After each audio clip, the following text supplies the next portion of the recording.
Наводно во средата, минатата недела, во една од скопските судници се пуштале прислушкуваните разговори за наводни изборни нерегуларности, каде наводно се слушаат поранешната министерка за внатрешни работи со иницијали ГЈ, како зборува со тогашниот министер за транспорт и врски МЈ, во кои наводно тие се договараат како да ги задоцнат на гласање гастарбајтерите, македонските албанци кои наводно тргнале кон Кичево на гласање со авион од далечната Швајцарија.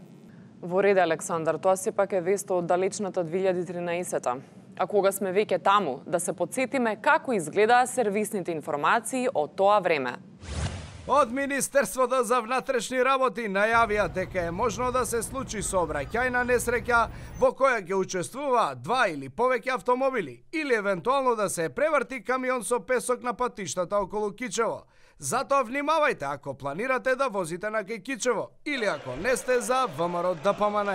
Од контрола за летање велат дека се можни одредени доцнења на авионите од Цирих поради како што велат виши сили. Инаку, се друго е супер, времето сончево, инвестиции од сите страни, туристи идат да го видат Скопје 2014-та.